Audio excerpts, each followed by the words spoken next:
trouxe aí a definição da Abraroma, que é a Associação Brasileira de Aromaterapia, que traz como definição a prática terapêutica que utiliza as propriedades dos óleos essenciais para prevenção e tratamento auxiliar de sintomas físicos e psicológicos, visando o bem-estar geral do ser humano. E aí, normalmente, esses óleos essenciais, eles são utilizados por meio de velas aromáticas, aromatizadores a vela, aromatizadores elétricos, por spray, colares aromáticos individuais, fitas adesivas, cremes hidratantes.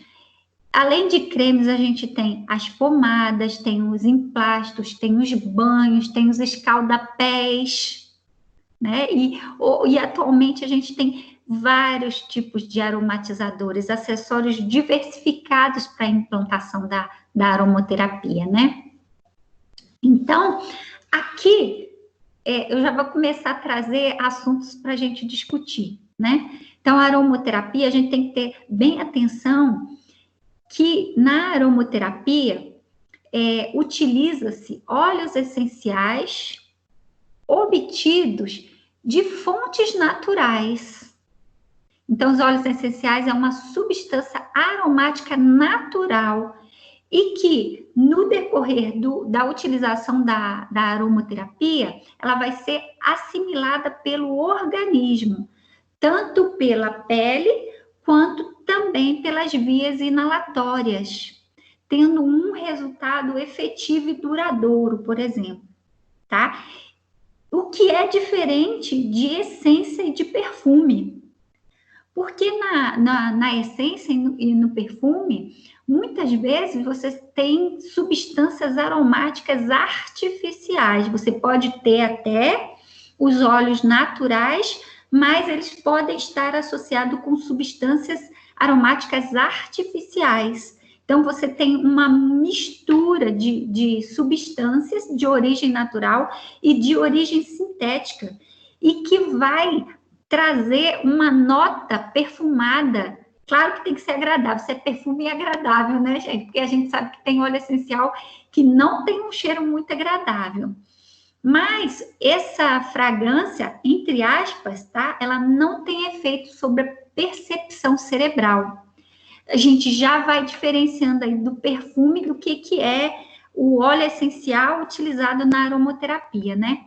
Então, na aromaterapia, você tem as essências naturais, elas são inaladas, né?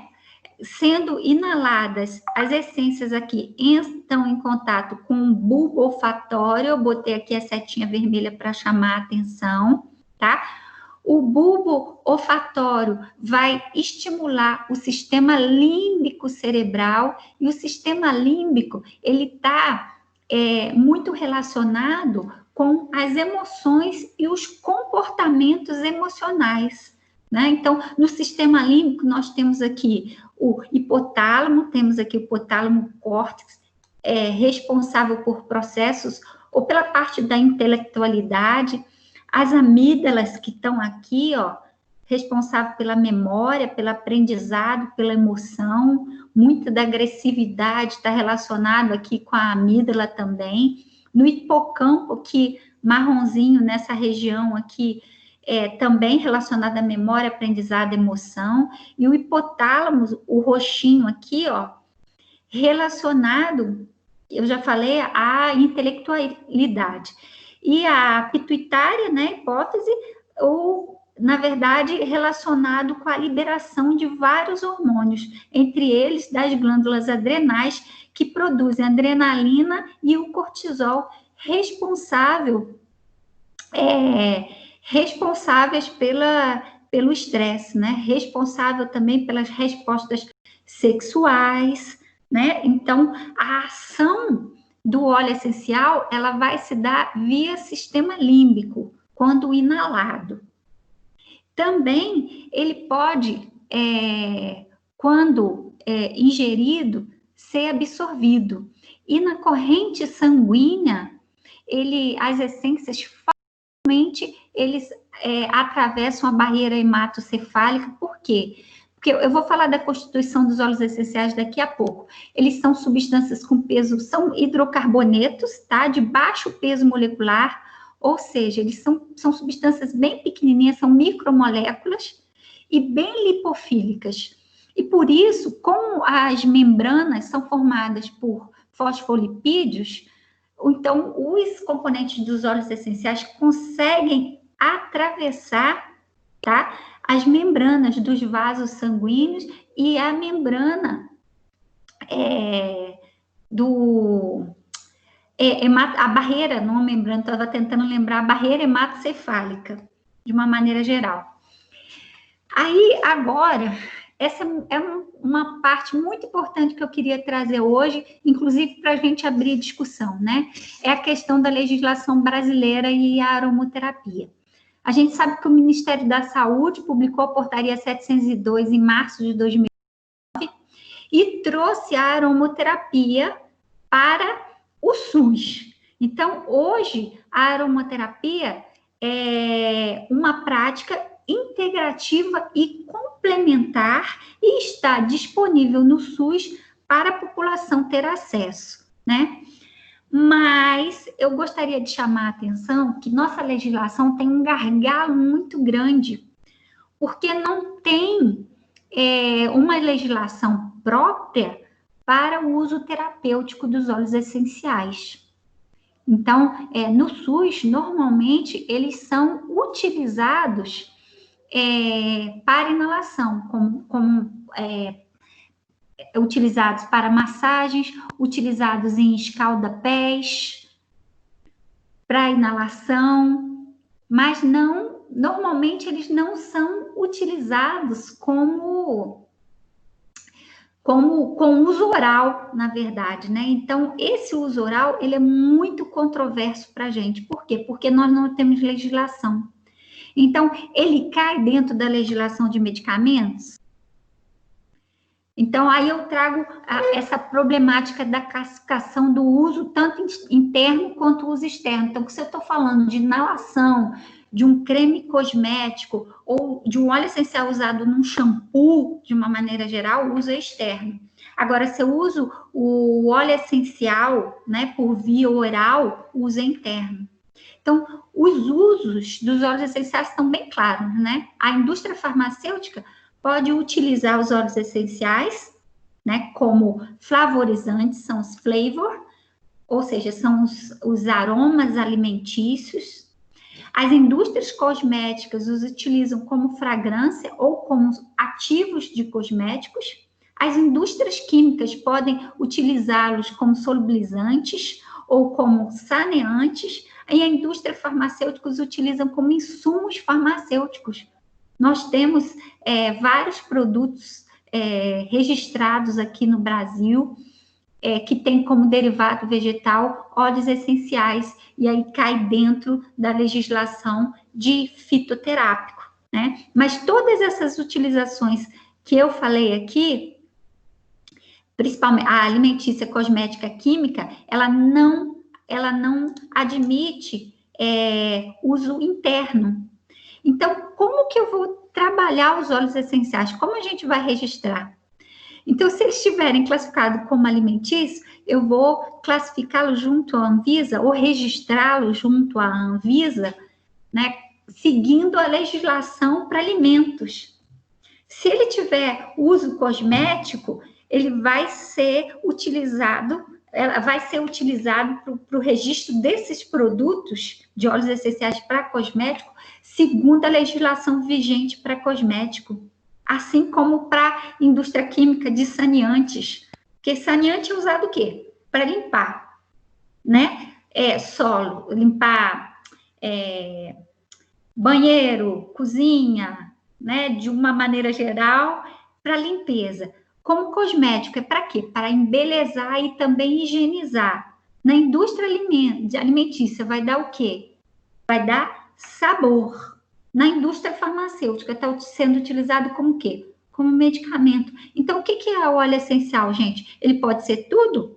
Ele é um medicamento, ele é um saneante, ele é um cosmético, ele é um alimento? O que é um óleo essencial? Então, estou fazendo essa pergunta já para a gente discutir, né, essa questão juntos. No 10º Congresso Nacional de Óleos Essenciais, a doutora Ana Cecília Bezerra de Carvalho, que é responsável pelo setor de fitoterapia na Anvisa, ela proferiu uma palestra sobre aspectos regulatórios do uso de plantas aromáticas e óleos essenciais na saúde. E aí ela trouxe essa possibilidade de registrar os óleos essenciais como produtos de uso tradicional em saúde, porque da forma que ele é utilizado na aromaterapia, fica difícil enquadrar os óleos essenciais dentro dessas 4 formas de usos que a gente está trazendo aqui. Então, eu trouxe aqui só para exemplificar, né? Eu quero abrir para discussão, né? Hoje, da legislação brasileira, eu trouxe aí a resolução número 2 de 2017. Essa resolução, ela aprova regulamento técnico sobre aditivos aromatizantes, ou seja, uso que é puramente alimentar. Por quê? Tem necessidade de aperfeiçoamento nas ações de controle sanitário na área de alimentos, proteção da saúde da população, necessidade de segurança do uso de aditivos alimentares na fabricação de alimentos, alimentos específicos para alcançar determinado, na verdade, aditivo, né, em alguns alimentos para ter um efeito desejados, né? Então, a Anvisa aprova o uso de óleos essenciais em alimentos e atualmente os mesmos só podem ser utilizados na pele, no corpo e inalado através de difusores. Olha que contrassenso, gente. Eu só posso usar na pele, eu posso usar em alimentos, eu posso usar em saneantes e outros objetivos aí da indústria.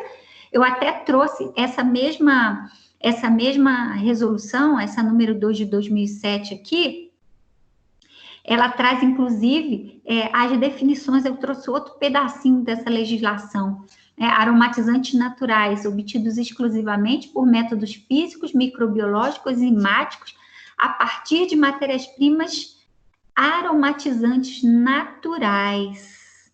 Então, ele traz, entende-se por matéria-prima aromatizante naturais os produtos de origem animal, vegetal ou vegetal aceitáveis para consumo humano, que contenham substâncias odoríferas ou sápidas, seja em seu estado natural ou após um tratamento adequado, como torrefação, cocção, fermentação, enriquecimento, tratamento enzimático e outros.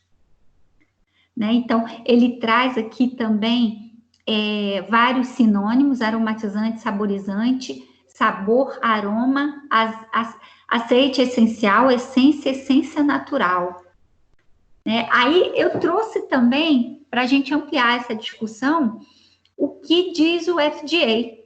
Inclusive, eu puxei isso diretamente lá do site, né? Então, ele diz que as fragrâncias, né, os óleos essenciais, elas podem ser utilizados para tratar problemas de saúde e melhorar o bem-estar das pessoas. Então, como que você regula isso aí? É a mesma problemática que eu estou falando da legislação brasileira.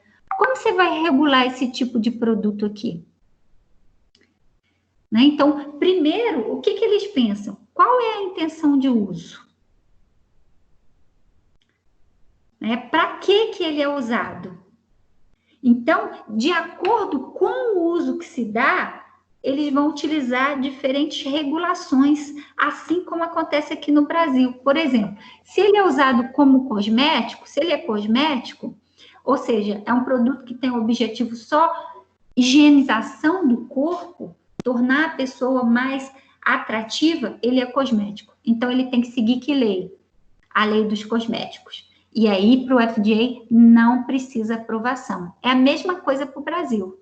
Também não precisa o mesmo tipo de aprovação. Se ele é utilizado como droga, Ou seja, se ele tem a intenção de trazer um uso terapêutico, prevenir ou tratar qualquer doença que seja, ele é um medicamento. Então, ele vai atender que legislação? A legislação do medicamento. Então, ele vai necessitar da aprovação do FDA. Mas e agora se ele tiver os dois usos? Porque os óleos essenciais podem ter. Eu mostrei para vocês que eles podem ter 4 usos diferentes. Então, tem alguns produtos que eles são, ao mesmo tempo, cosméticos e também medicamentos. Por exemplo, uma loção, ele dá esse bem exemplo no site, uma loção para bebê, que é usado para limpeza da pele, mas também alivia a cólica. Ele é usado como medicamento e é usado como cosmético também. Então, eles vão ter uma legislação específica. E aí, nós somos direcionados para outra classe de produtos. Mas o bacana também do FDA é que ele traz uma lista de óleos essenciais que são considerados seguros, né? Então, eles podem ser utilizados como cosmético ou pode ser utilizado também como aditivo alimentar. E isso é muito bacana, né? E muitos dos óleos essenciais que são utilizados correntemente na aromaterapia, né? Pelos aromaterapeutas, eles são seguros pelo FDA. Então, gente, aí trazendo aí algumas questões dos óleos essenciais que são muito importantes, tá? Eu não tenho aqui a intenção de trazer para discussão, tá? Óleo disso, que serve para isso, que serve para aquilo. Eu estou trazendo alguns assuntos aí para a gente discutir. Primeiro, esse nome óleo essencial aí foi dado por Paracelso, que no século XVI aí ele classificou os componentes ativos de determinada droga como uma quinta essência. Então, daí vem o nome óleos essenciais. Provavelmente, esse componente ativo da droga eu não achei, era um óleo. Os óleos, normalmente, são misturas muito complexas. Às vezes, eu tenho mais de 100 substâncias. Eu tenho substâncias em concentrações muito pequenininhas, tá? Eles são compostos normalmente por substâncias que são muito voláteis. Tem peso molecular baixo, são essencialmente hidrocarbonetos e por isso, na temperatura ambiente, eles volatilizam facilmente. Elas são líquidas. O nome já fala, né? Óleo essencial. Então, eles têm afinidade por óleos e são líquidos. Mas aqui, cabe eu fazer uma diferenciação entre um óleo essencial e um óleo fixo. O óleo essencial está aqui na frente. Eles são formados por terpenos, são substâncias que têm essa unidade isoprênica aqui de 5 carbonos. Essa unidade, ela se une para formar os diferentes terpenóides, tá vendo? Uma substância pequena, um hidrocarboneto de baixo peso molecular. Então, por isso ele é volátil. Então, os óleos essenciais são constituídos de quê? Principalmente, mais de 90% por terpenoides. Tem óleos que também têm fenólicos, eu vou chamar a atenção mais lá na frente, tá? Então, eles são líquidos. E eles são diferentes do que a gente chama de óleo fixo. O óleo fixo são os óleos vegetais, no qual a constituição principal são triacilglicerol, ou seja, é o glicerol esterificado nas suas 3 posições, nas suas 3 hidroxilas com um ácido graxo. Ou seja, ele não é volátil, então ele é pesado. Se eu pego um óleo vegetal, por exemplo, óleo de girassol, e pingo uma gota num papel, ele borra, né? Essa gota, ela se expande e ela fica ali para sempre. Você estragou o papel que pingou o óleo. Agora, se eu pingo uma gota de um óleo essencial nesse mesmo papel, ele se expande, mas esse óleo ele vai sendo volatilizado e depois ele some. Olha aí a diferença, tá? Como a gente viu, eles são de origem natural, então eles são extraídos principalmente de plantas, de diversas órgãos vegetais ou diversas partes dessa planta, raiz, caule, casca, folha, madeira, flor, botão, fruto, e normalmente o rendimento é muito baixo, gente. Eu vou ali mais para frente falar do preço deles, tá? Característica deles, então, líquido com aparência oleosa a temperatura ambiente, muito volátil, tem aroma agradável e intenso, nem todos têm esse aroma agradável. Como ele é lipofílico, ele é solúvel em solvente menos polar e não tem nenhuma afinidade pela água, ou seja, ele é lipofílico e é hidrofóbico, tá? Tem um sabor acre e picante. São incolores ou ligeiramente amarelados. Eles são estáveis, gente. A luz, a calor, a umidade, a metade. Por isso, eles são sempre armazenados em vidro âmbar, hermeticamente fechados. Né? Então, aqui a gente tem a constituição dos óleos essenciais, terpenos. Eu trouxe essa tabela aqui como exemplo de alguns óleos essenciais. O óleo essencial da lavanda, do pau-rosa, da bergamota, são antissépticos e estimulantes. Tem como constituinte o linalol aqui é um terpenoide do tipo monoterpeno, porque tem 2 unidades dessa aqui, C5. Então, ele é um C10. O citronelol também é um monoterpeno, que já foi identificado no gerânio, na rosa e na citronela, tem atividade antiviral. O alfa-terpineol também é um monoterpeno, da manjerona, do zimo e da teatri, que é melaleuca, né? E ele tem ação diurética. Mas, aí eu falei para vocês que a maioria dos óleos essenciais é constituído desses terpenos. Agora, existem alguns óleos essenciais que são ricos em fenólicos. Normalmente, esses fenóis são do tipo fenilpropanoide. Então, o grupo fenil, ligado a um OH, então, fenólico, tá? Um grupo aromático ligado a uma hidroxila, a função química, orgânica, é fenol. Eu tenho aqui uma cadeia lateral impara, hidroxila, de 3 átomos de carbono. Então, é um fenilpropano. Aí, o exemplo aí é o óleo de cravo, né? Que é rico em eugenol. O genol é anestésico local, usado até para odontologia. Tem atividade também antisséptica e fungicida. Outro exemplo é o anetol, isolado do anis, do manjericão. Eu trouxe aqui o exemplo, a foto do manjericão, a salsa também, estimulante da secreção gástricas e salivares. Então, a anetol é muito... Tem alguns restaurantes que, inclusive, usam a aromoterapia, bota anetol, na verdade, óleo de anis, de manjericão, a salsa parrilha, tá? Porque ele vai estimular a salivação e os indivíduos vão ficar com mais vontade de comer. A gente tem aí o estragol, da noz moscada, do estregão também, que é expectorante, espasmódico também é um fenilpropanoide.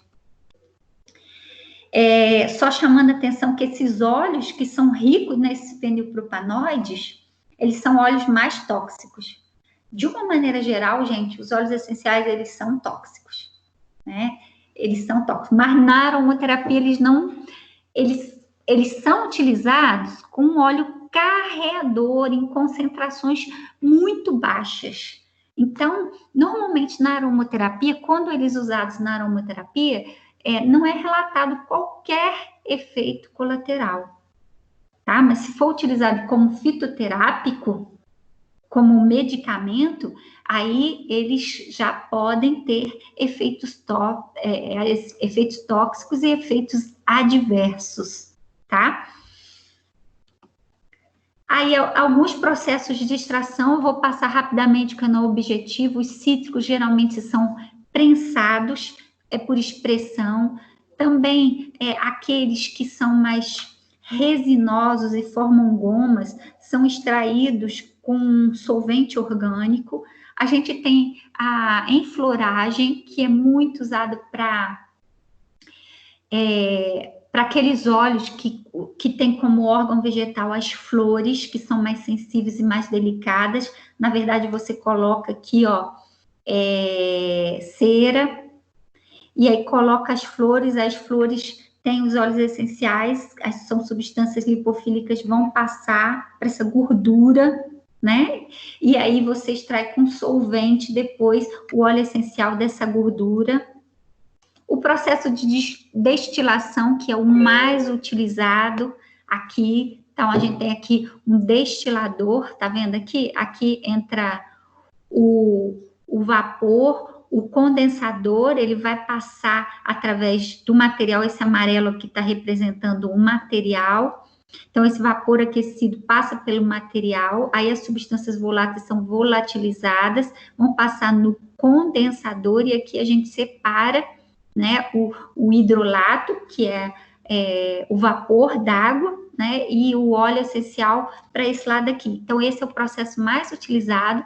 Modernamente, é utilizado também a extração com CO2 supercrítico, CO2 em condições de pressão e temperaturas modificadas, né, tem facilidade para extração de substâncias lipofílicas, e os óleos essenciais são lipofílicos, então pode-se utilizar esse processo. E aí eu falo do rendimento, eu falei lá atrás que o rendimento é baixíssimo. Olha só, eu botei aqui na rosa, porque olha a rosa. É necessário de 2 a 6 toneladas de pétalas de rosa para se conseguir 1 quilo do óleo essencial de rosa. A lavanda, eu preciso de 200 quilos de flores para obter 1 quilo de óleo essencial. Então, por isso, gente, eu já estou justificando para vocês. O rendimento é baixo, eu preciso de muito material, então os óleos essenciais são caros. Então, um óleo essencial que é puro, extraído diretamente da planta natural, ele é caro. Se você comprar um óleo essencial baratinho, gente, é porque ele já está misturado com óleo carreador, ou ele já está adulterado. Eu fiz questão de trazer aqui a adulteração, que é a adição de substâncias sintéticas, por exemplo, álcool benzílicos, ésteres, mistura de óleos essenciais de baixa qualidade, que não tem os componentes, adição de constituintes principais do óleo essencial, mas isolados, falsificação completa do óleo, tentando imitar a essência. É muito comum no mercado a gente achar essas falsificações, tá? Então, a gente deu uma introdução, já trouxe muita coisa aí para a gente discutir. Agora, eu vou perguntar aí para vocês. Temos evidências científicas na aromaterapia? O que vocês acham? É uma pena vocês me responderem essa pergunta e eu parecer que estou falando aqui sozinha, mas depois vocês vão falar, tá? Tem ou não tem, gente? Tem.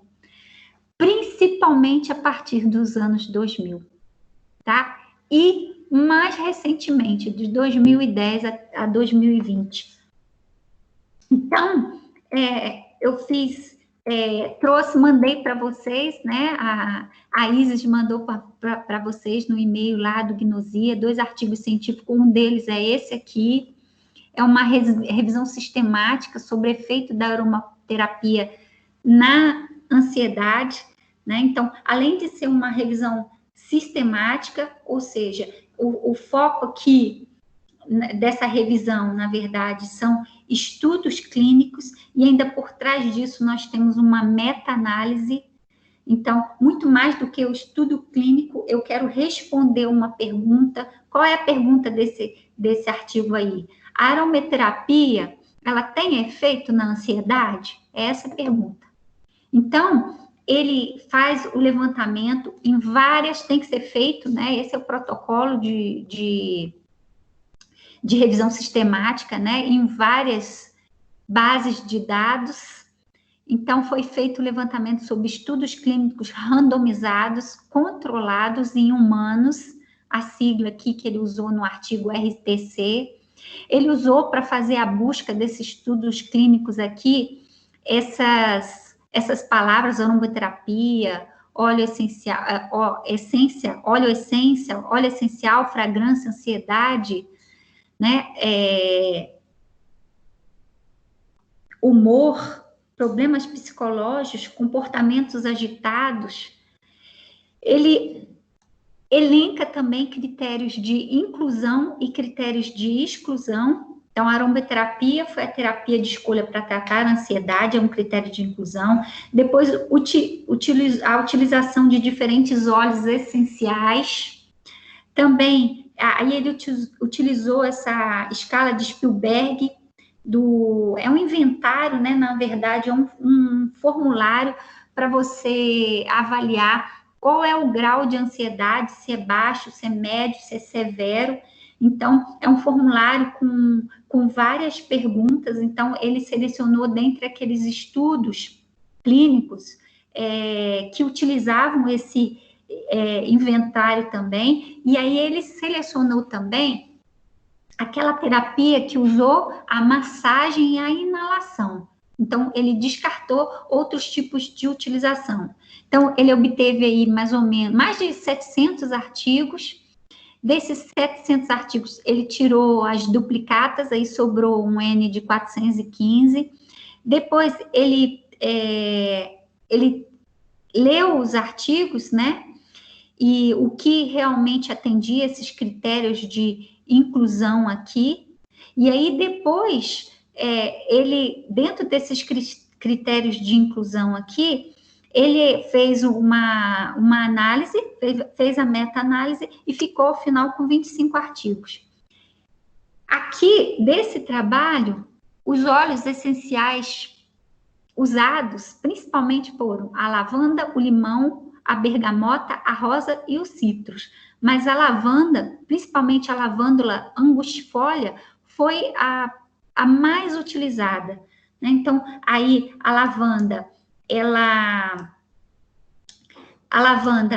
tem como principal constituinte acetato de linalina, linalol, acetato de levandulina, o betamirceno, são os principais constituintes. O acetato de linalil e o linalol, existem vários artigos científicos dele utilizados para diminuir estresse, diminuir a ansiedade como antidepressivo de uma maneira geral, tá?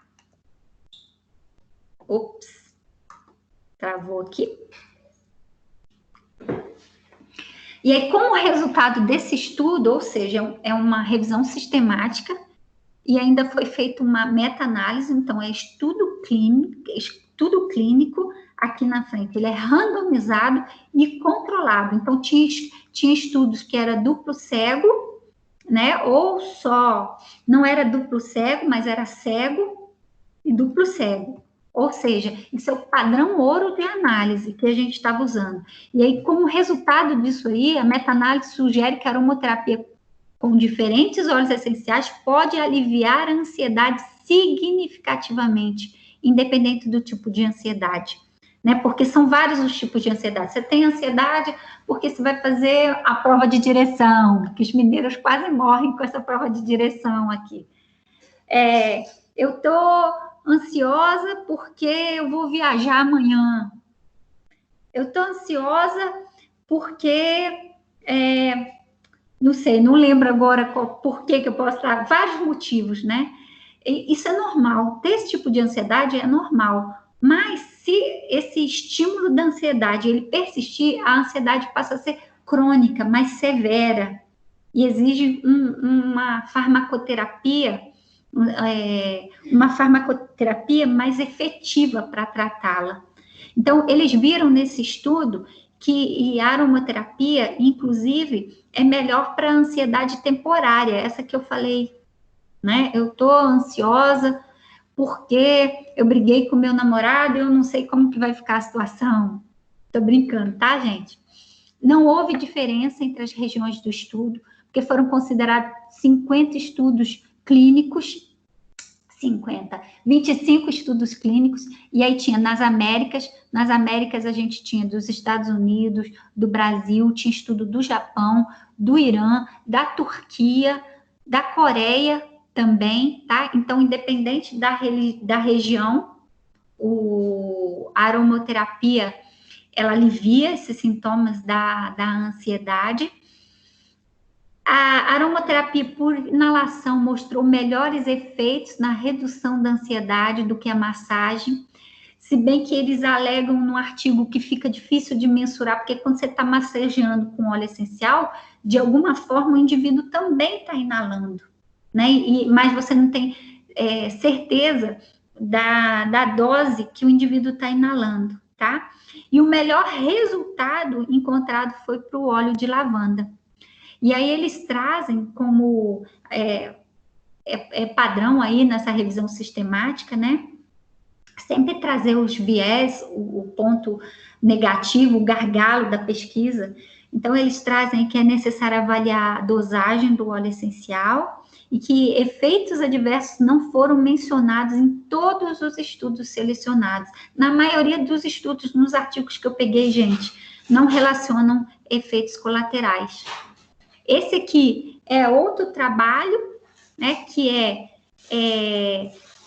o uso da aromaterapia em efeitos físicos e psicológicos em mulheres já com sintoma de menopausa, também é uma revisão sistemática, meta-análise, aqui eles usaram estudo clínico randomizado, controlado em humano, e utilizaram quase experimento. O que é esse quase experimento aqui? Esse quase experimento ele é um estudo clínico também, só que ele não é randomizado.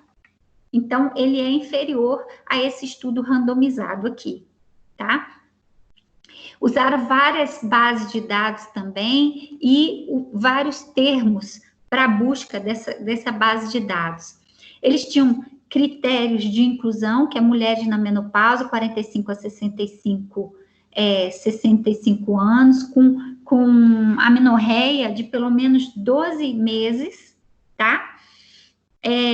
A intervenção era só o uso da lavanda, porque no caso desse artigo aqui, é o uso da lavanda, do óleo essencial de lavanda, então estava usando a lavanda, tá? Esses ensaios clínicos também tinham grupo placebo ou grupo controle, e você tinha como resultado efeitos benéficos. E o desenho também era, eu já falei lá na frente, né? Ensaios randomizados, controlados em humano, ou estudos quase experimento. Então, eles obtiveram aí 9.532 artigos, olha só. Depois tiraram as duplicatas, porque eles fizeram pesquisas em várias bases de dados, deu 5.000. Depois, eles excluíram alguns trabalhos que não eram relevantes. Depois, eles elegeram 28 artigos de acordo com esses critérios aqui. Além disso, tinha uso da língua inglesa, tinha vários outros critérios também estabelecidos, e no final ficaram aí com 16 trabalhos. E aí, quando eles fizeram a avaliação, né, na meta-análise desses 16 trabalhos, ensaios clínicos, eles tinham 493 mulheres, e na revisão sistemática, isso aqui foi o que foi selecionado na meta-análise de acordo com os critérios de inclusão. Na revisão sistemática, você tinha uma amostragem de 1.092 mulheres. Então, o que eles observaram nesse estudo? Que a aromaterapia, quando comparado com controle, melhorava os sintomas da menopausa, melhorava a qualidade do sono, melhorava a pressão sanguínea, sistólica e diastólica também, melhorava a ansiedade, melhorava a autoestima, melhorava a função sexual, melhorava aquelas ondas de calores ou fogacho, né? Melhorava também,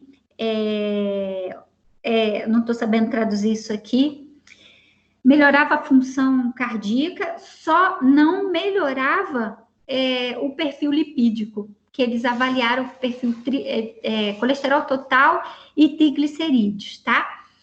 E nesses 16 estudos, só um deles relatou efeitos adversos.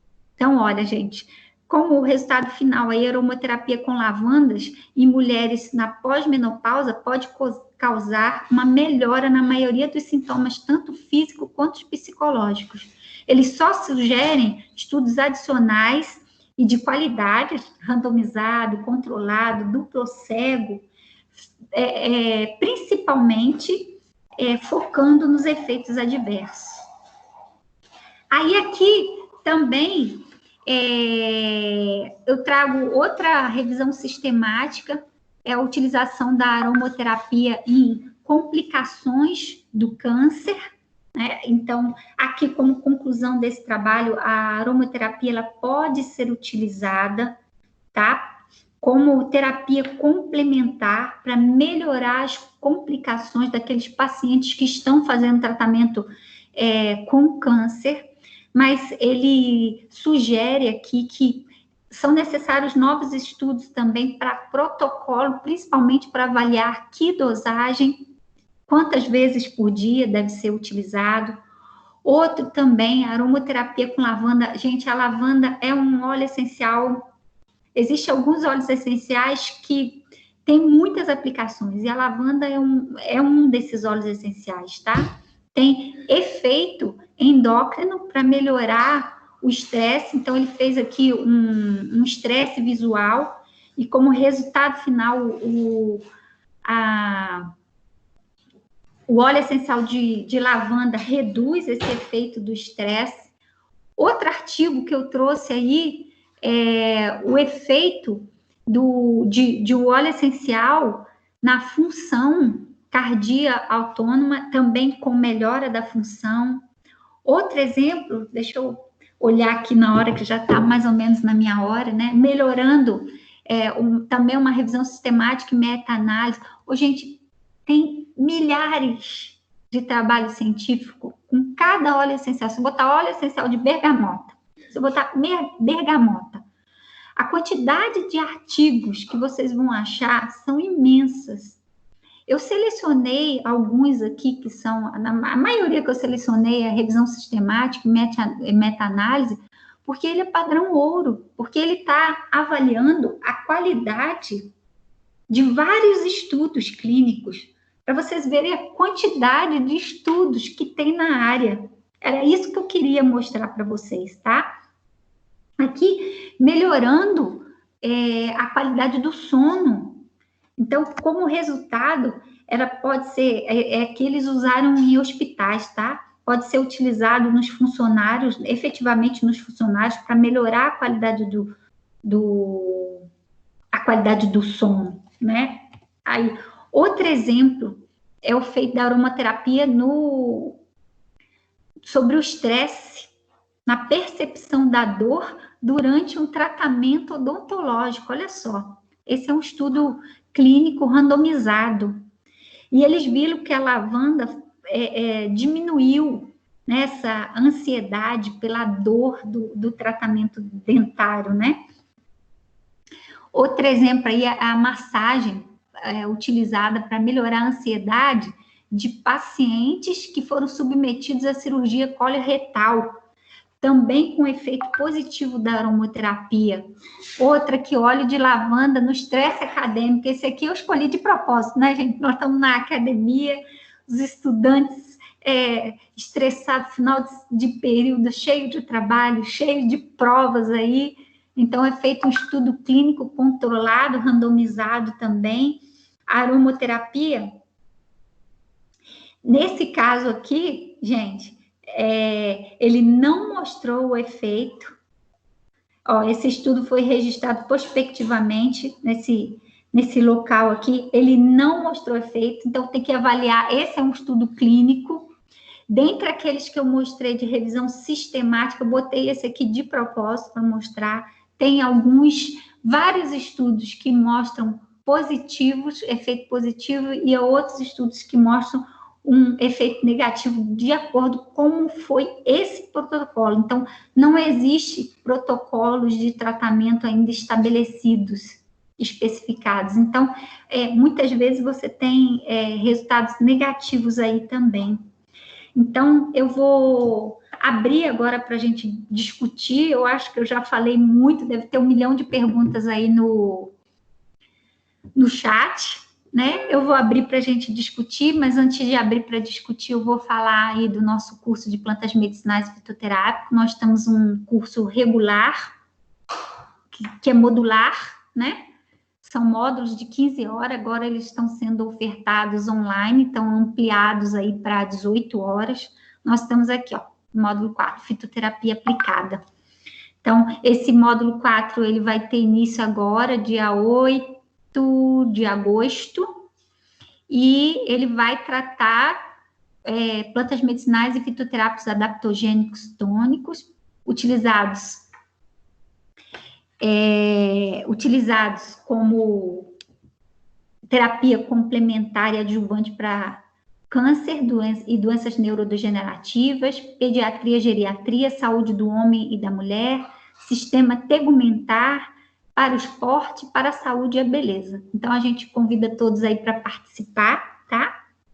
E aí, muito obrigada pela presença de vocês, pela atenção. Coloquei muita coisa aqui para a gente poder discutir, as referências aqui utilizadas, as imagens, o apoio da Faculdade de Farmácia, e aqui ficam os nossos contatos no Instagram, que vocês já conhecem, né? Estão acompanhando o nosso Instagram.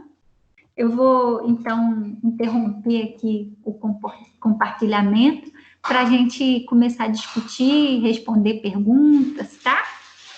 Muito obrigada aí pela atenção.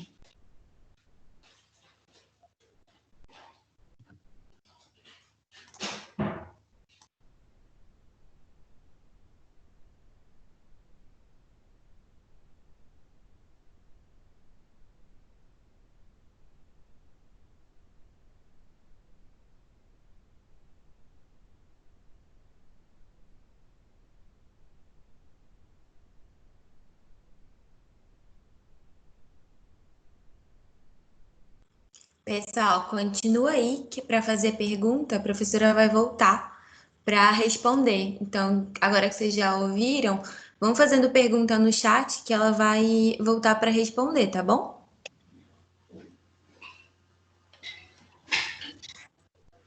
Eu vou abrir aqui o chat. Ô, gente, agora que eu reparei, eu acho que eu não fiquei com imagem, não, né? Não, só agora que voltou. Não, estava desabilitado. Agora que eu vi.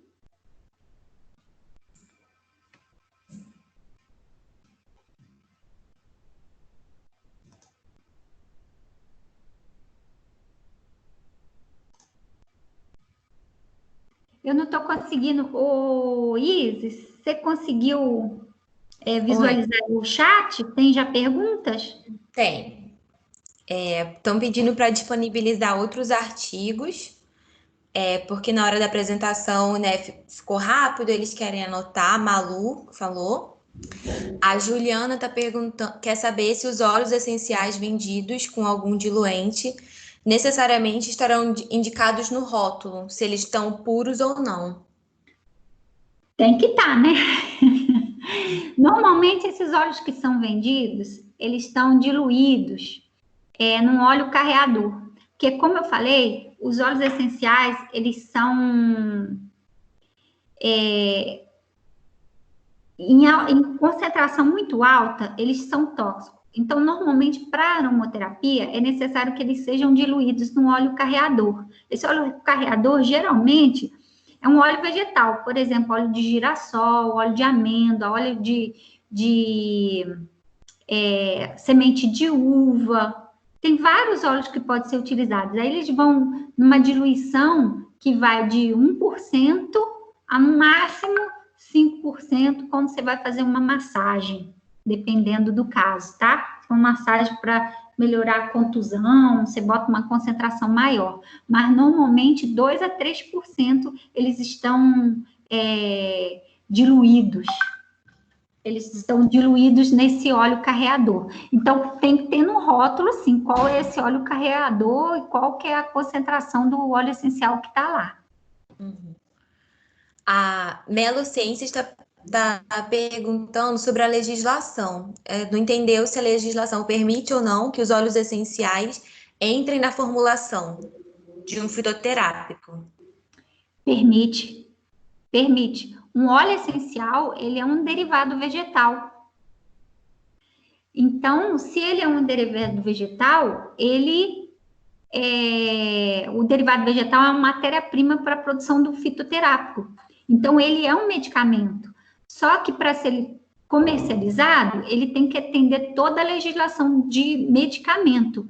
Ou seja, é necessário que o fabricante, para registrar esse produto, tenha feito todos os testes para avaliar a eficácia e a segurança desse produto. Ou então que baseie esse registro em tradicionalidade, que você tem que fazer também um relatório para comprovar esse uso tradicional de mais de 30 anos. Então, permite, mas aí é o quê? É um medicamento, é um fitoterápico. É uma conversa muito parecida com o que eu falei do FDA. O FDA, os óleos essenciais, ele depende do uso. Até da aromaterapia, é usado como cosmético ou usado como medicamento? Então, se eu uso óleo essencial geralmente para uso oral, é fitoterapia, porque ele é um derivado vegetal, e sendo derivado vegetal, ele é matéria-prima para a produção do fitoterápico. Entendeu a diferença? Agora, na aromaterapia, geralmente, nós temos o uso em massagem ou inalação. Né? E aí não existe uma legislação específica para registrar isso. Então, se o produto é cosmético, ele cai na legislação de cosmético. Se ele é um dome saneante, na legislação do dome saneante. Se ele é alimento, ele cai na legislação de alimentos. Tem outra pergunta aqui, em referência àquele estudo, né, da árabe. Aí falou assim: como a lavanda não apresentou resposta, existe óleo essencial comprovado para estresse proveniente de estudos? Sim, existe sim. Inclusive, eu mostrei na menopausa para o estresse, e tem outros também comprovadamente. Eu trouxe esse estudo de propósito mesmo para mostrar que, dependendo do protocolo do ensaio clínico, às vezes você não tem uma resposta. Por quê? A gente não tem protocolos de dosagem e de posologia. Quantas vezes por dia? Qual é a resposta que eu vou ter se eu usar dessa forma? Então, está precisando a gente, na academia, arregaçar a manga e estudar mais para saber utilizar adequadamente esses óleos essenciais. Essa cai na pergunta da Vânia, que parabeniza a aula, e ela perguntou exatamente isso, se essas informações sobre óleo essencial estão disponíveis na farmacopeia brasileira. Alguns têm monografia. Alguns óleos essenciais têm monografia na farmacopeia, mas nem todos têm, não. E a legislação brasileira permite que se utilize outras farmacopeias. Né? Então, tem uma série de análises do controle de qualidade que eu não trouxe aqui, né? Que pode ser feita, e é específico, né? É um critério para determinado óleo essencial que está na monografia. Se não tem, e ele é um medicamento, o fabricante é que tem que fazer toda a caracterização química, desenvolver método analítico para quantificação e avaliação do controle da qualidade. A Emília está falando que tem marcas no Brasil que tem aprovação para uso interno. Sim. E ela pergunta se isso seria um problema pensando na toxicidade, porque as marcas não indicam dosagem. Existe, mas aí foi o que eu falei, cai na legislação de fitoterápico. Provavelmente eu não sei, se é fitoterápico, tem que ter lá no rótulo especificado, produto fitoterápico. E aí tem que ter a bula. Isso tem que ter, a bula tem que ter, especificando a dosagem, tem que avaliar se esse produto aí que a Emília está falando que viu, se ele é um produto que tem registro na Anvisa mesmo, ou se é essas coisas falsificadas que a gente tem no mercado. Tem duas perguntas de controle de qualidade. Uma é da Vânia, aí ela pergunta se existe algum protocolo de garantia de qualidade dos óleos essenciais, além da cromatografia de massa. E a Jessie, ela pergunta, na verdade, dicas, né, de como avaliar e adquirir um bom óleo essencial no mercado. Se tem alguma certificação ou algum parâmetro que ela tenha que ver. Tá, deixa eu ver. Quer que eu repita a primeira? Peraí. Falei ruim. A Vânia está perguntando se existe algum protocolo de garantia de qualidade dos óleos essenciais, além da cromatografia de massa.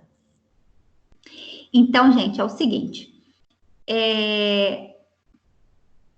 Depende. Se eu estou numa indústria, seja ela química ou seja ela alimentícia, e estamos fazendo o controle de qualidade, ela tem que atender à legislação. Então, por exemplo, se é uma indústria farmacêutica, eu tenho que atender às boas práticas de fabricação. Então, tem que ter protocolo para garantia da qualidade, sim, da extração desse óleo essenciais, com requisitos pré-estabelecidos. Agora, a pergunta que ela falou aqui é sobre o controle de qualidade por cromatografia, na verdade, é cromatografia gasosa acoplada ao espectro de massa. É a técnica de escolha para identificação dos constituintes ativos. Porque a gente faz análise de controle de qualidade, às vezes eu tenho várias técnicas. A técnica de escolha para óleo essencial é a cromatografia gasosa, porque é uma técnica usada para substâncias lipofílicas. E aí depois a gente tem a fragmentação no espectro de massa. O principal para a análise dos óleos essenciais é essa, cromatografia gasosa acoplada ao espectrômetro de massa. Como avaliar e adquirir no mercado um óleo essencial? Gente, olha, é difícil, tá? Você tem que ver se a empresa ela realmente tem um registro. Se ela tem um registro, ela tem fiscalização da Anvisa, do Estado, né? Isso já diz que ela tem que fazer as coisas certinhas, aí você acredita mais na qualidade. Mas, geralmente, você vai conhecendo a marca e vai conhecendo os efeitos, principalmente quem trabalha com a aromoterapia, né? Mas se você achar um óleo essencial muito barato, desconfia, porque está adulterado. Óleo essencial não é barato. Vocês viram lá, eu mostrei para vocês do rendimento, falei um pouquinho da extração e mostrei o rendimento. Ele é caro, porque o rendimento é baixo, então eu preciso de muita quantidade de material vegetal. Então, se for muito barato, desconfia. Então, você tem que notar cor, sabor do óleo, a fragrância, tá? A consistência. E aí você tem parâmetros químicos também para avaliar esse óleo essencial, mas aí já é no laboratório. Então, eu quis falar dessa avaliação organoléptica, que é o que a gente pode fazer, né? A olho no quem compra. Então, por exemplo, uma farmácia que tem os seus fornecedores, ela tem que ter um protocolo para escolher os seus fornecedores. E esse fornecedor tem que ser escolhido de acordo com padrões de qualidade. Então, só que a farmácia, ela faz o controle de qualidade, ou ela paga uma empresa para fazer.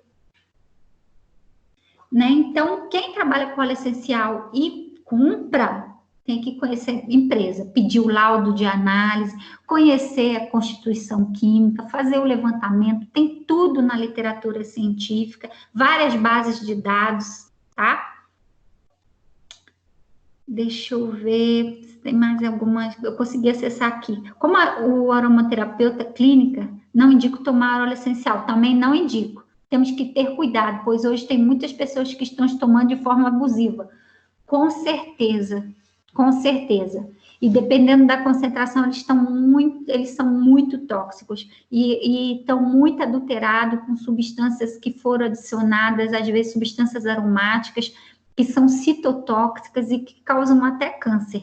Então, eu não indico na aromaterapia o uso oral. O uso oral, na legislação brasileira, é fitoterápico. Se é fitoterápico, tem que seguir a RDC 26 para o registro. Ou seja, a gente tem que saber a eficácia e a segurança desse óleo essencial e ter protocolo para o controle de qualidade desse óleo essencial, tá? Existe alguma formação específica para o trabalho com aromaterapia? Existe, tem essa aromaterapia.org.br, que é a Baroma, tem alguns cursos algum curso de especialização, né, que traz alguns cursos, que traz algumas informações, mas tem muito curso aí, gente, deixa eu falar para vocês, que é enganoso, que ele tem um objetivo muito comercial, que não traz informações científicas, por isso mesmo a gente botou esse título. Tem fundamentação teórica, né? Tem comprovação científica, fundamentação científica? Não tem? Tem que ter, gente. Tem que ter. Hoje em dia, a ciência avançou demais. Nós temos no laboratório muitas técnicas de análise, de controle. A gente tem que arregaçar as mangas e trabalhar na área mesmo. Né? Então, não é possível que hoje a gente trabalhe no achismo, no empirismo. Isso aí é lá para o século XVIII. No século XIX, a gente já começou a abrir o olho, nós já estamos no século XXI.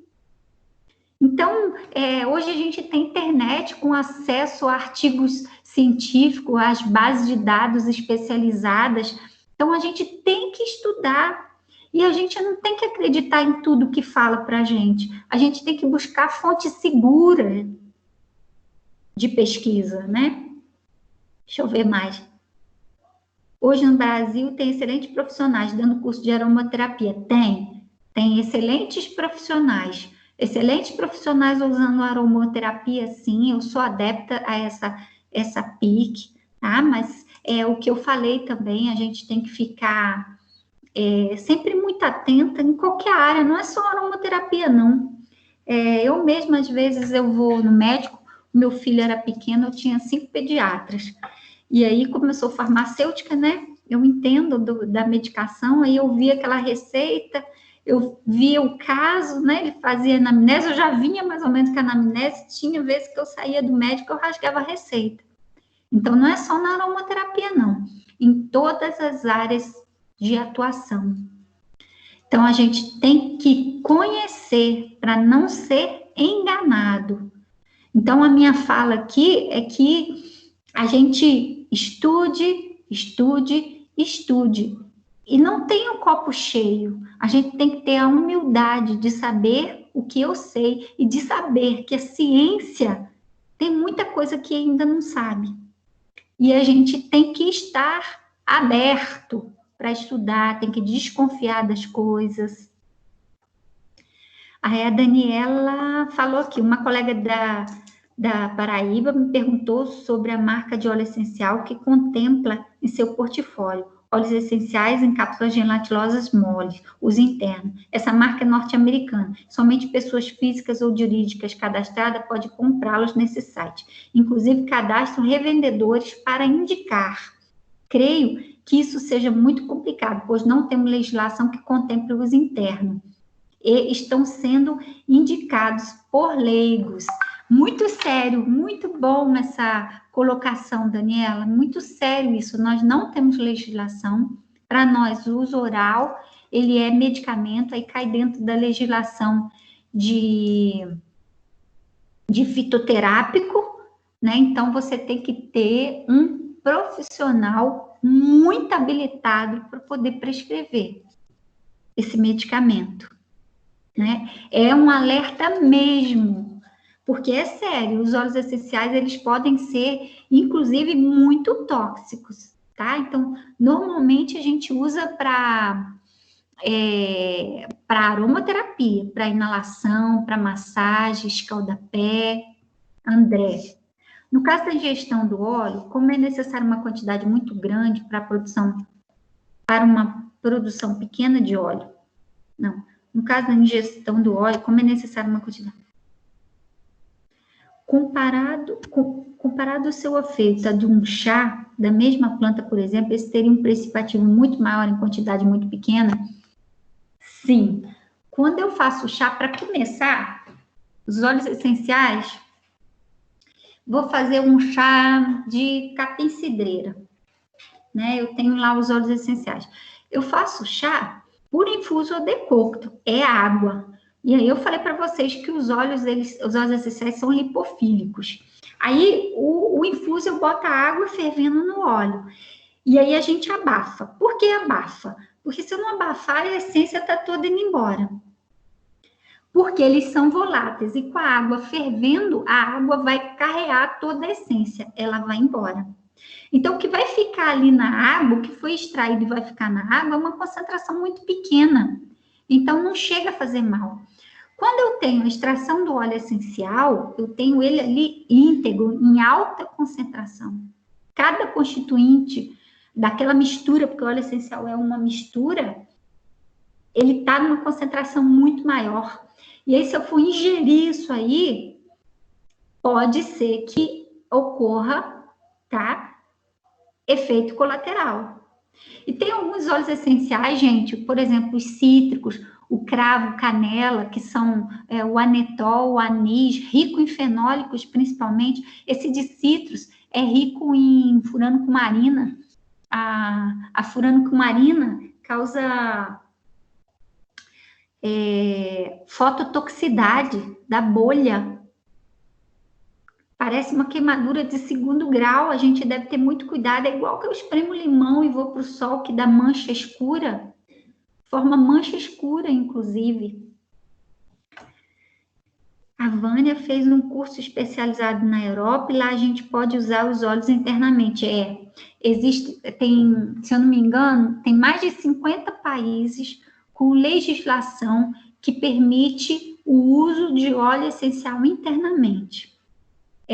Eu não conheço os protocolos de uso, mas provavelmente eles devem ter protocolo de uso com a dose, com a posologia, mas é diferente,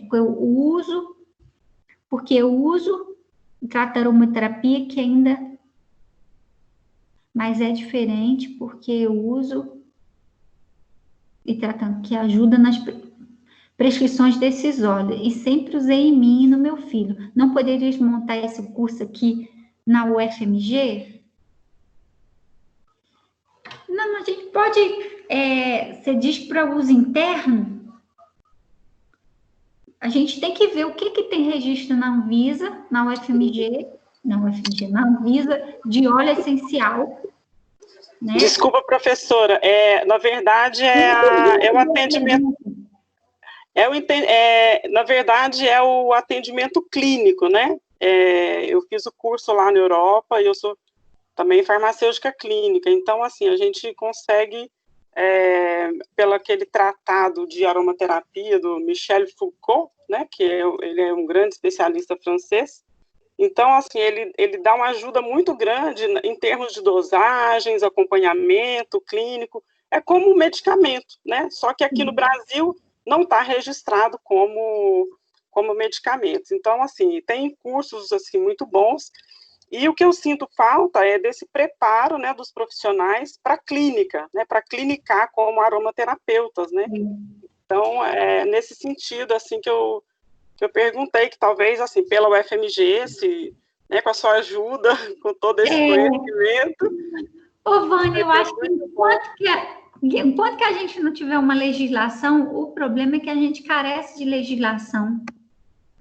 Eu acho que enquanto que a gente tiver esse gap na legislação, a gente fica um pouco de mãos atadas.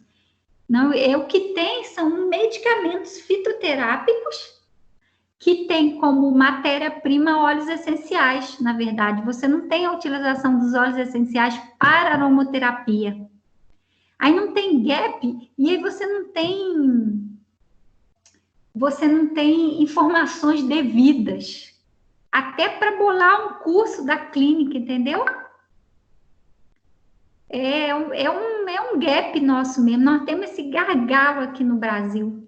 Vamos ver, as coisas estão avançando muito rápido, desde que em 2006 o governo colocou a Política Nacional de Plantas Medicinais e Fitoterápicas, práticas integrativas e complementares, até pelos artigos científicos que a gente fez o levantamento nessa última década agora, aumentou demais o número. Gente, e você está pensando que é a maioria do Brasil? A maioria é no Irã, na Turquia, do Japão, nos Estados Unidos, tá? E aumentou muito o número de trabalhos. Inclusive, nesses últimos levantamentos que eu fiz, eu fiquei impressionada.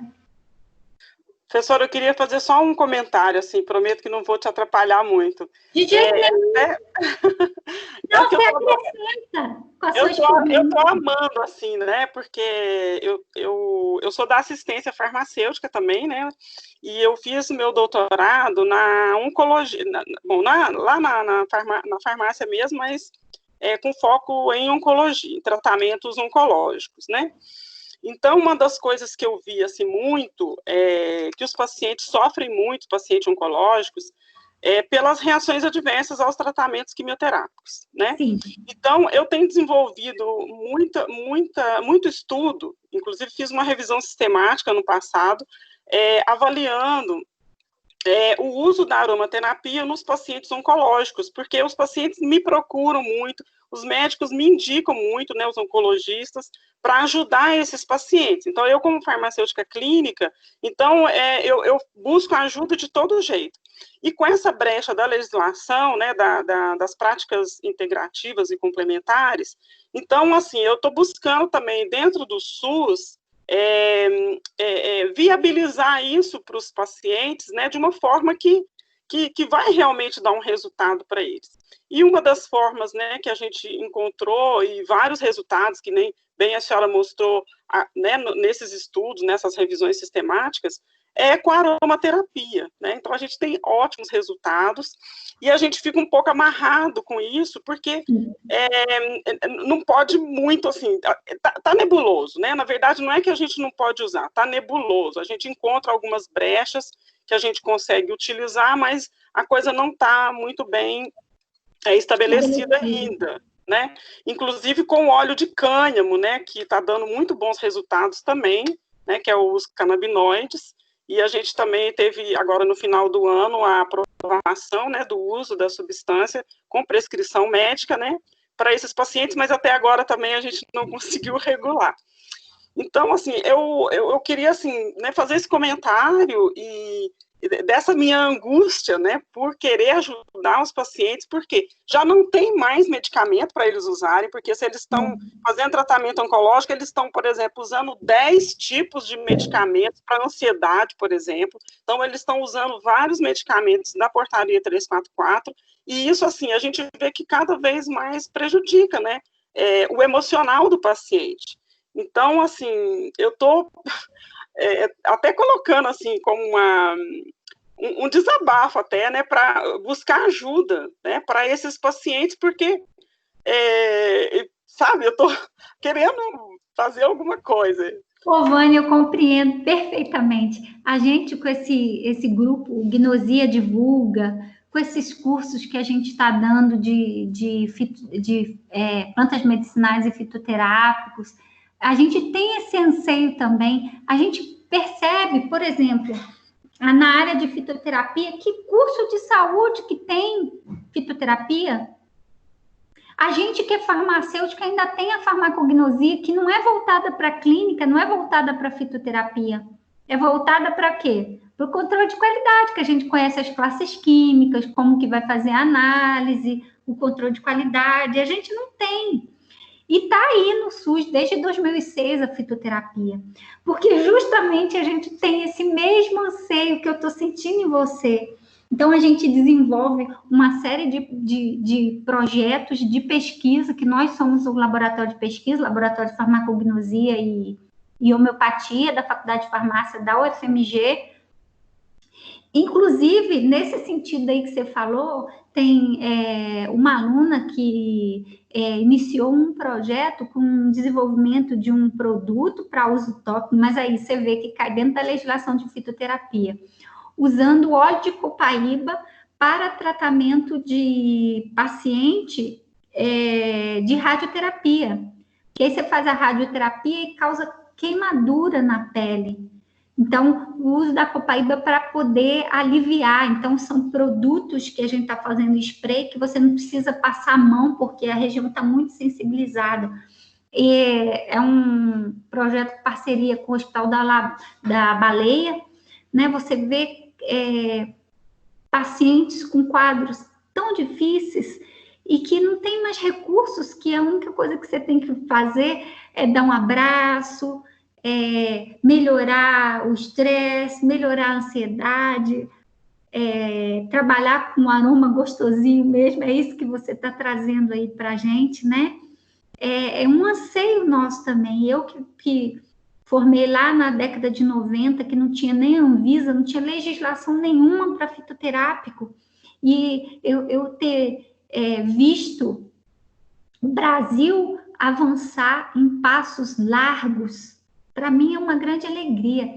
Eu acho que existe um buraco muito grande, mas nesse congresso, 10º Congresso Nacional de Óleos Essenciais, da Ana Cecília, eu conheço a Ana Cecília, ela trazer essa questão de produto tradicional, eu acho que nós vamos avançar. Em pouco tempo a gente vai avançar, eu tenho esperança que a gente tenha outra legislação e que a gente possa trabalhar, né? Mas só da gente ter as PICs no SUS.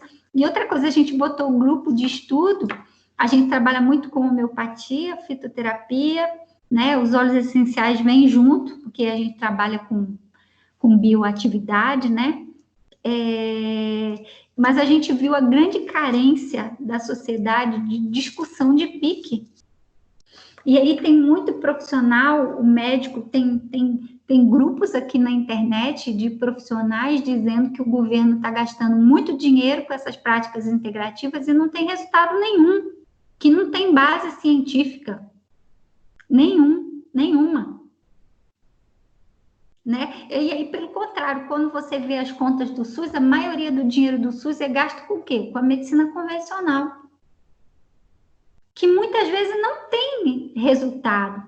E quando você pensa ainda na atenção primária de menor complexidade, aí que as PICs, elas entram com força, né? E tira a carga do médico, tira a sobrecarga, né? Desobstrui, né?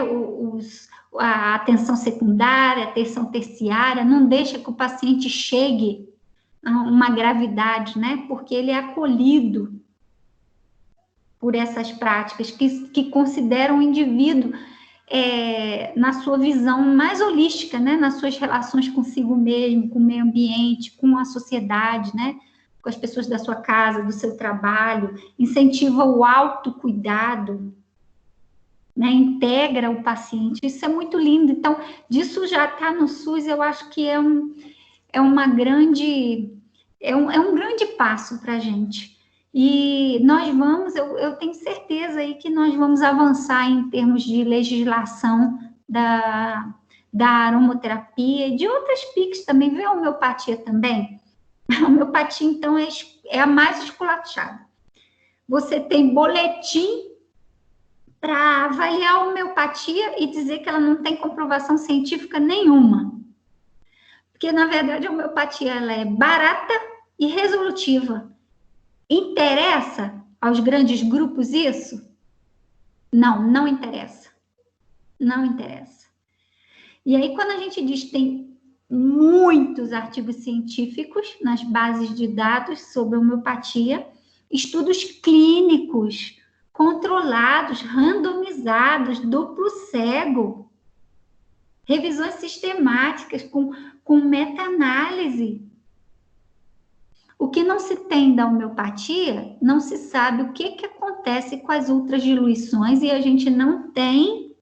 A Daniela está aqui e ela que vai tá à frente de um grupo de estudo da homeopatia, ela que vai estar à frente aí, se eu não me engano, em setembro.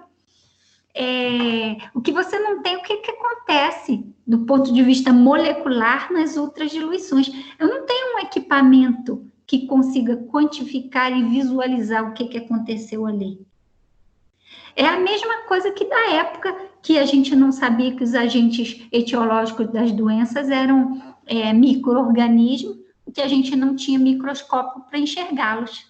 Depois a gente começou a enxergar e aí comprovou, né, e classificou. Hoje a gente até tem material genético, mal chegou o Covid, quanta coisa a gente já sabe do Covid. Então, as ferramentas estão sendo construídas. A ciência, ela tem que avançar, ela tem que seguir sem preconceito, aberta. Sem encher o copo d'água, aberta a novas hipóteses, a novas ideias para ser testada, comprovada, deu certo, não deu? Resiliência. Eu vi minha aluna Isis Thaíses. A Isis vem da... Eu tô aí, aqui. né? Vem do trabalho com privada, e a gente estava fazendo umas gravações aí, e ela falou, nunca vi, professora, tanta resiliência como no laboratório de pesquisa, porque não dá certo de um jeito, tenta de outro, fala com fulano, vê isso, troca isso, faz aquilo. E é isso. Isso é fazer ciência. Está aberto, sem preconceito. Ouve, analisa, tenta raciocinar, bota lógica. Porque aquilo que tem efeito, perdura, tá, gente? Aquilo que é ruim, que é enganoso, que é falso, some, sai. Então, se a aromaterapia é boa mesmo, vamos trabalhar, tem resultado, a gente está vendo. Várias revisões sistemáticas, meta-análise ainda. Ou seja, em cima de não sei quantos estudos clínicos já feitos, com critério, né? Isso é padrão ouro. Então, a gente já fica feliz com esse resultado. Então, fica a pergunta, a aromaterapia tem embasamento científico? Sim, tem. Precisa de mais? Precisa. A fitoterapia tem embasamento científico? Tem. Precisa de mais? Precisa. As plantas brasileiras quase não têm estudos. Por exemplo... Né? Vou voltar mais aqui, tá? Tem mais um monte de coisa aqui.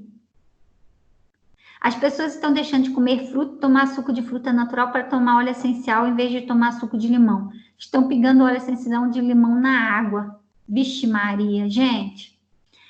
Isso está me preocupando muito, com certeza. Com certeza. Eu já ouvi, gente, um dia eu vi uma live de uma moça que ela estava falando que ela não tinha 15, 20 minutos para tomar sol, então ela tomava cápsulas de vitamina D. Eu quase caí para trás de ouvir um negócio desse. Né? De jeito nenhum. É claro que nossos alimentos estão diferentes, hoje a gente tem a monocultura, tem o esgotamento do solo, nós temos... alguns alimentos que são transgênicos, modificados geneticamente. O próprio trigo, ele está com 10 vezes mais proteínas. Então, quantos casos de alergia, de doença celíaca que a gente está tendo aí pela modificação do alimento?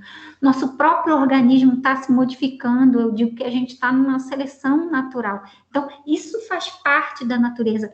Agora, você deixar de comer um limão para tomar o óleo essencial de limão, isso não existe, né, gente? Isso é um contrassenso, né? Na minha visão. Mas isso é particular, cada um tem um ponto de vista, né? Eu não vou questionar, eu respeito a todos, a gente tem que respeitar, até que a pessoa entenda e comprove o contrário, a gente tem que respeitar. Agora, deixar de se alimentar para tomar o óleo, né? Não tem. Que delícia um suco de limão, gente. Que delícia um suco de laranja. Se o rendimento é tão baixo, como fica a pesquisa de óleos essenciais em plantas nativas? Eu extraio 1, 2, 3 vezes, 4 vezes essa semana. A gente teve uma aluna lá que extraiu não sei quantas vezes o óleo essencial. E é assim. Eu coleto de novo, extraio, coleto, extraio, já que muitas nem são cultivadas. Isso não demandaria uma extração muito grande da natureza para seu estudo? Não, porque quando a gente estuda no laboratório, a gente usa pequena quantidade, então não demanda uso. E se uma empresa, por exemplo, vamos falar, uma empresa brasileira fez um óleo, e aí tinha uma plantação no Paraná com esse óleo de jasmim. Então, foi organizado. E aí, ele foi uma edição limitada por causa da plantação. Então, a gente tem que racionalizar o uso, tem que ser tudo casado mesmo.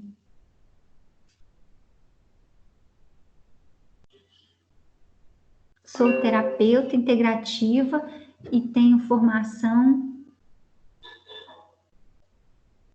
E tem formação em enfermagem. De alguns pacientes eu coloco, tem resultado fantástico, uso óleo essencial, massagem floral, diminui bastante as dores, as reações adversas da quimioterapia, a ansiedade nesse paciente, é isso aí.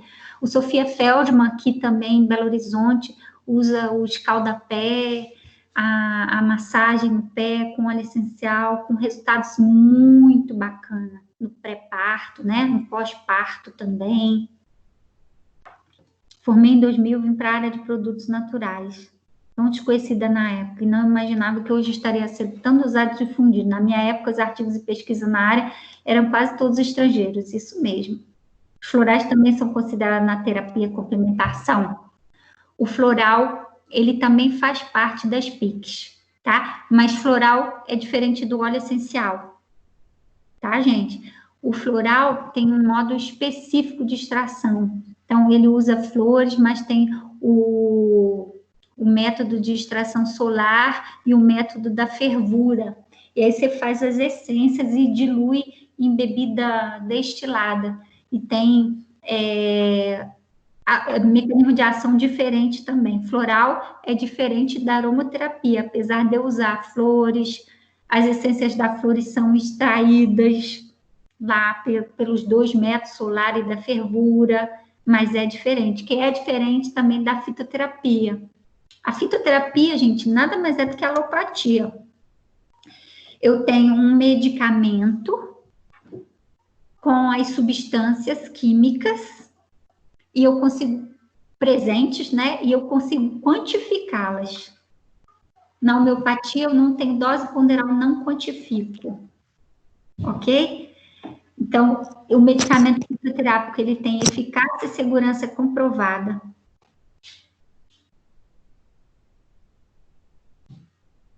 A Daniela está falando aqui, vamos conversar muito sobre homeopatia. Ah, sim, vamos, porque eu adoro homeopatia, Daniela. Verdade. Ai, Ana, você está aí, que bom que você está aqui. Estou aqui. A Ana está aqui, aprendi muito com você nesse quesito da quantidade de artigos científicos e estudos. Escolhi seguir nessa área, estou muito confiante que podemos sim fazer a diferença com a homeopatia, é isso mesmo. Isso aí. Estava falando que já quer experiência aí com a Daniela. Setembro, na primavera, né, Raquel? Muito bom. Eu fico muito feliz com a sua colocação, porque nós sofremos muito preconceito por ser da área de prática criativa. Eu sei, eu sofro também. Porque a gente escolheu a clínica, né? Escolheu ajudar as pessoas com a clínica, é isso. Sou fisioterapeuta e também trabalho com aromaterapia clínica. Tenho muitos resultados com os meus pacientes, principalmente com mulheres. Com infertilização e endometriose. Ai, que bacana. Eu acho que eu respondi tudo, né, gente? Tem mais alguma pergunta? Alguém quer entrar ao vivo para falar?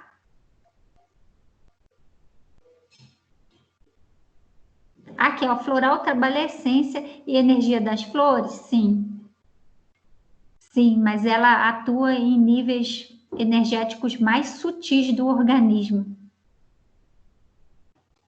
Ela não vai atuar igual o fitoterápico, igual um óleo essencial interação com o receptor, passou a barreira hematocefálica, vai estimular a liberação de endorfinas, vai estimular a liberação, a secreção de determinado hormônio, ou vai inibir a secreção desse hormônio, porque vai trazer mais estresse e prazer, está atuando lá no límbico, né, a aromaterapia. É diferente do floral. O floral, ele atua em níveis energéticos, é diferente.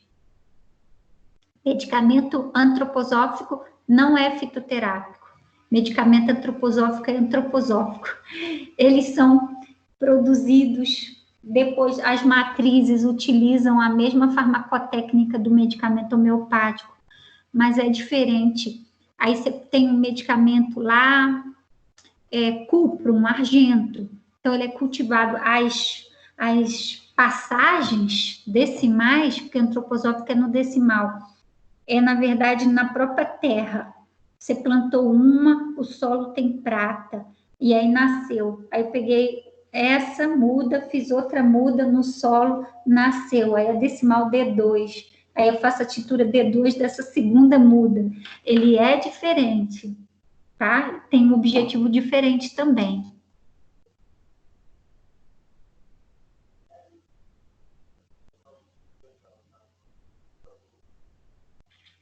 Eu sinceramente, eu não conheço um curso bom, principalmente em Minas Gerais, para formação de aromaterapeuta, não.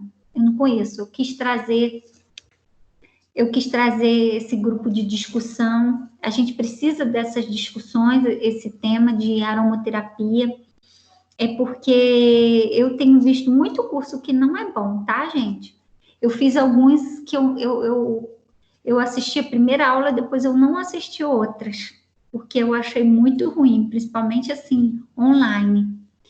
Então, eu quis trazer outro lado, tanto que eu não fiquei trazendo o óleo disso é bom para isso, o óleo é para aquilo, que isso é clínica mesmo já, né? E tem muito artigo científico. Eu quis trazer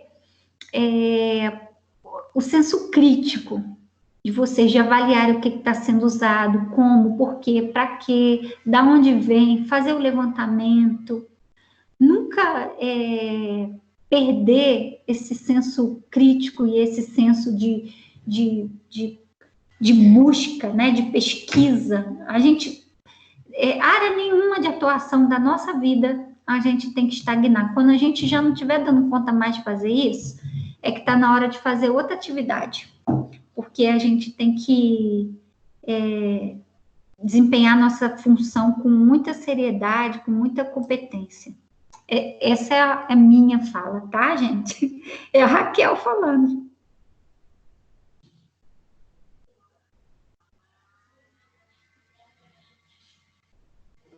Obrigada. Como é seu nome? É SR Microfísio. Como é que é seu nome? Eu que agradeço a oportunidade, agradeço a presença de vocês. Espero encontrá-los novamente aí em outros grupos de estudos. Foi a primeira vez que a gente usou o Teams, eu me atrapalhei toda de usar esse Teams da Microsoft aí. É o que a UFMG está indicando agora, e foi a primeira vez que a gente usou. Eu acredito que estava escrito quase 200 pessoas. Eu acredito que a maioria não conseguiu entrar porque estavam tendo dificuldade com o link, dificuldade com acesso. A gente tinha uma assinatura aí do Zoom, mas não comportava a maioria das pessoas, né? O Zoom a gente já tá dominando, porque a gente deu curso de plantas medicinais e fitoterapia em maio.